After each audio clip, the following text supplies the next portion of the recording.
Paano po ibababa ang creatinine level? Paano malulunasan yung kidney disease? Okay? Isa po to sa pinakamahirap na topic at pinakamahirap na gawin.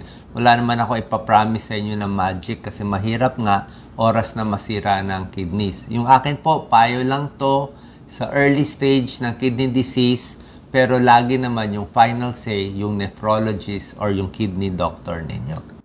Okay? So, bakit tumataas ang creatinine natin? Ito yung mga possible causes. Siyempre, may kidney disease ka na. Dehydration. Yan. Malakas ang protein na kinakain. Sobrang exercise, nakakataas ng creatinine. At may mga pain relievers, nakakataas. Yan. Ang trabaho ng kidneys natin, ang galing ng kidneys natin, para siyang filter. 'Di ba? Para siyang filter, labasan ng dumi.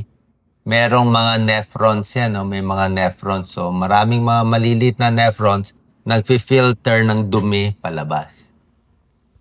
Ano mo ng sintomas pag may kidney disease? Ito medyo late stage na to. Yung manas na, mahina na, namamayat na.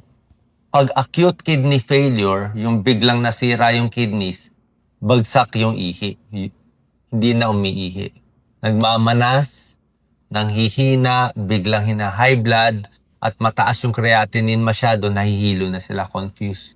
Parang nalalaso na yung sa utak natin, yung dumi, hindi na lumalabas. Pag chronic kidney disease na, syempre tataas na yung mga creatinine, urinalysis, manas na buong katawan, at high blood din siya.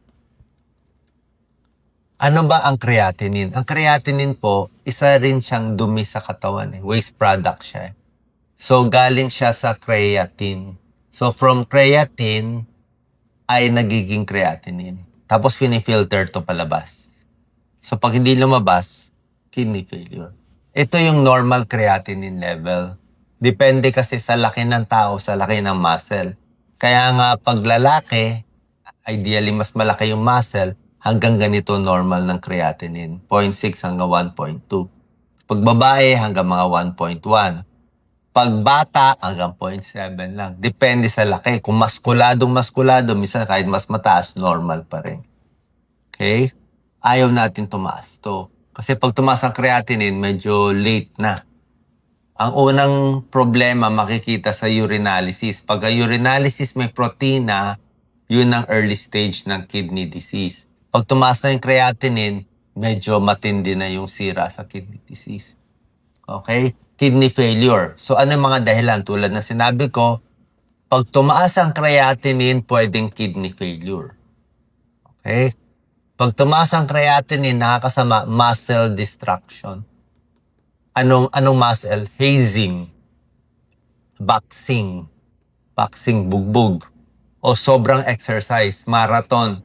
Sobrang exercise, sobrang marathon, naggagawa ka rin ng maraming creatinine. Nasisira yung muscles mo. Diba? Hypothyroid. Meron din ganun sakit, tumataas ang creatinine. At sobrang karne.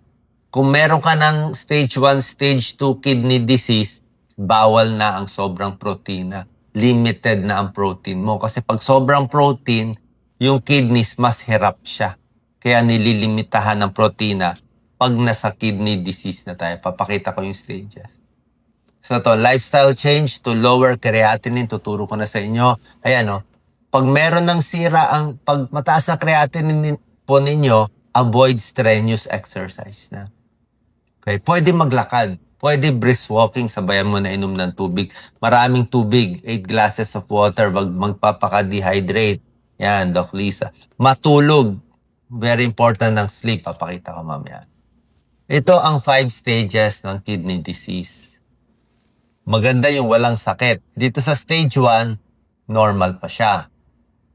Sa stage 2, ang lakas ng kidneys, pakita mo Doc Lisa, 60 to 89% na. Hindi na siya 100%. Pag stage 3 na, mataas na ang creatinine, moderate loss of function, 30% na lang to 59%. 30 to 59 na lang ang lakas. Yan o, kuluntoy na siya, lumiliit na. Pag stage 4 na, 15% na lang ang lakas niya. 15 to 29%. Pasalamat nga tayo, 2 kidneys natin eh. Kaya pa, kahit ganito, kakayanin pa sana. Pag stage 5 na, less than 15%. Dito nagdadialysis na. Pero stage 4 severe na. Itong mga payo ko sa inyo, to stage 1 to stage 5. Itong mga payo ko sa inyo, pang stage 1, stage 2 mainly. Okay? Pag nandito na kayo sa 3, 4, 5, bahala na nephrologist nyo. Kasi nag-iiba na ang payo eh.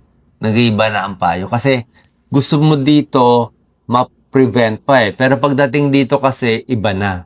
Kasi hindi na gaano lumalabas. Marami ng mga bawal dito na pwede pa dito. Kaya itong payo ko pang stage 1, stage 2 lang. Pakita natin, Doc Lisa. Early stages, ito, healthy foods. Kailangan nyo lahat yan. Walang bawal. Bawas protina. Pwede ka pa mag-brisk walking, mag-exercise. Iwas sa junk food. Iwas sigarilyo, alak. Ayan o. Uminom ng maraming tubig. Pag nandito na, pataas na, ay magpapatest ka na. Kokontrol mo na yung blood sugar mo at blood pressure mo. Pag nandito na sa stage 4, stage 5, lalo na stage 5, ito na po, nagdadialysis na sila.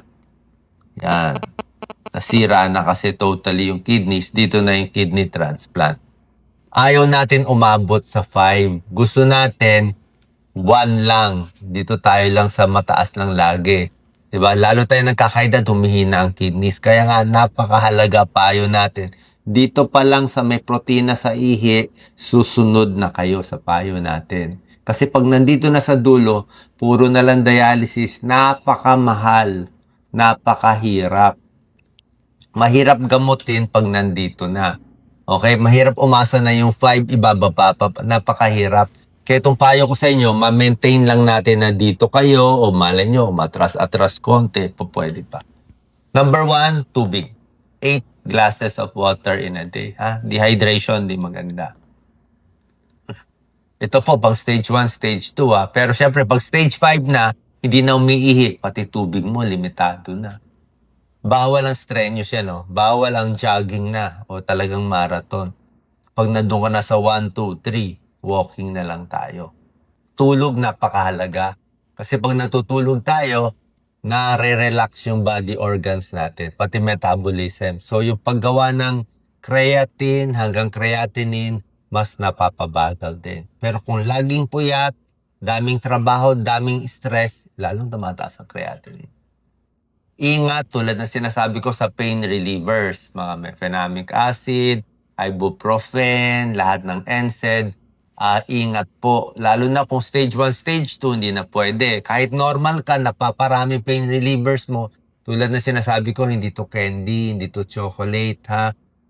Kaya nga, kung iinuman kayo, bahala yung doktor. Baka 1 day, 2 day, at most 3 days. Minsan, binibigay nila 1 week. Pero ako, kung kaya naman tiisin yung sakit, okay lang. Pwede naman hot pack. Kung gusto niyo mag-NSAID pain reliever, merong mga gel. Diba? May mga gel na NSAID. At least, pag pinahid mo lang sa siko mo, konti lang ma-absorb sa dugo. Pag ininom mo kasi, mas malaking chance ma-damage ang kidney.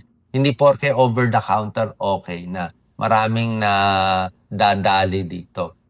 Meron din mga antibiotics, pero ito, depende yan sa doktor. Pag sila naman nagpe-prescribe sa tamang dosis at inom nga ng maraming tubig, lagi ko sinasabi 8 to 12 glasses. Pati protina, kung stage 1, stage 2 na, meron ng kidney disease, tumataas na yung creatinine natin, limitado ka na sa protein. Kasi protein, magiging creatinine yan. Yan, protein. Yan, ito. Okay? Mas gusto natin plant-based. Yung plant-based, mas maganda. Kung pwede nga vegetarian, mas maganda. Kung kayo ay healthy, walang malakas, pwede kayo kumain ng maraming karne kung gusto ninyo. Marami nagda-diet, high protein eh. Pero oras na magka-kidney problem na, limit na. Kasi kahit anong bagay, syempre balance eh. Diba gusto natin yung healthy plate natin, ba healthy plate, kalahati gulay, 1/4 kanin, 1/4 karne. Huwag naman isa lang klaseng ulam sa buong plato. Yung iba umiinom ng protein shakes, pag meron ng kidney problem, hindi na po pwede. Lalong tataas yung creatinine. Pero kung healthy kayo, nasa sa inyo po. Alat, binabawasan. Mga delata, ketchup, sobrang alat, toyo, patis, kalamansi, sarsa ng adobo. Sobrang alat, nakakataas ng blood pressure. At yung nakakasira talaga sa kidneys, number 1, diabetes. Number 2, high blood. Number 3, glomerulonephritis. Tapos kasama na rin yung pain relievers, malamang number 4. Yan. Bawas ang alat. Kung kaya mo mag-vegetarian, mas maganda. Yan talaga pampababa ng creatinine. Ito mga healthy lang, mga lemon, strawberry, at ibang mga pagkain. Kumain ng pagkain mataas sa vitamin C, strawberry, lemon juice, cauliflower. May konting pag-aaral na may tulong daw mga herbal tea. Ito naman dito, sure, nilagyan ko nga question mark eh. So, pwedeng green tea, chamomile tea, baka makatulong. Maybe it's the fluid, maraming nainom na tubig, mas maganda. O baka may konting benefit din daw itong mga tea na hindi pa naman sigurado. Pero baka makatulong din daw magpalinis ng kidneys. Tulad ng sabi ko, diabetes, gagamutin. Ayan, no? Para makontrol ang blood sugar. Okay? So, ang gamot sa diabetes, gamot sa high blood, hindi siya masama sa kidneys. Siya nga nakakaligtas sa kidneys. Ulitin ko, ang gamot sa diabetes, ang high blood, hindi masama, siya nga nakakaligtas. Kasi, pag nakontrol yung diabetes mo, mas hindi ka makikidney failure. Pag nakontrol yung high blood mo, mas hindi ka makikidney failure. Pag titigil mo yung gamot sa diabetes at high blood, ay magbibilang na lang tayo ng oras, ilang buwan, ilang taon, papunta na sa dialysis yun. Ganun po kasimple yun. Kaya huwag maniniwala sa haka-haka. Kung kaya nyo makontrol ang diabetes at high blood sa diet lang, bawas alat, di maganda. Pero kung hindi kaya talaga, mas nakakahaba ang buhay, ang gamot sa diabetes, high blood, pati metformin, okay po yan. Huwag maniniwala sa mga fake news. Okay? Maniwala lang kayo dito pag sinasabi ko na at huwag sa mga fake news na nilalabas ng kung sino-sino. So, diabetes may tulong. Nakabagal ng kidney damage. Gamot din sa high blood may tulong. Papakita ko yung dalawang gamot sa high blood na maganda sa kidneys. Ito yung dalawang maganda sa kidneys. Mga angiotensin receptor blockers. Ito yung madalas iniinom nyo. Losartan, valsartan, telmisartan. Pwede ito sa high blood to prevent kidney disease. Pwede rin kahit di ganun kataas yung blood pressure eh. Nakakatulong din siya. Nakaka-relax ng kidneys eh. Ito, your kidneys, mas hindi napapagod ang kidneys kung merong angiotensin receptor blockers, itong mga sartan ng ending, or ACE inhibitors, mga captopril, enalapril, at iba pa. Okay, pipili. Tulad ng sinabi ko, ang inyong nephrologist, kidney doctor ang magre-reseta lang. Okay to sa early stage, stage 1, stage 2. Pero pag late stage na, nagbabago na lahat. Minsan, di na rin pwede itong mga gamot na to. Magtanong din sa nephrologist, mayroong mga ketosteril na binibigay din pampababa ng creatinine. Magtanong po kayo kung babagay sa inyo. Tapos, pag stage 4, stage 5, yung iba early dialysis. Kasi pag sobrang taas ng creatinine, ito lang talaga nakakababa. Pero hindi naman pwede habang buhay dialysis. Kaya sinasabi ko nga, pag nandito na tayo, i-consider lagi ang kidney transplant. Kidney transplant, mas mahaba buhay po natin doon. Alternative therapy, walang masama sa massage. Light massage, tulong sa circulation, bawas stress, makakatulog kayo. May tulong po yan. Walang bawal po. Yan. So sabi ko, papacheck lang tayo sa nephrologist. At yung gamutan ninyo, depende sa stage ng kidney disease, sa lifestyle, at ending is kidney transplant. Pero kung maaagapan natin, susunod tayo, maaga pa, so pwede na po. So sana nakatulong tong video. Ang ending, magpa-check sa inyong doktor. Tingnan kung may kidney problem at sundin tong mga payo natin para hindi masira ang kidney. God bless.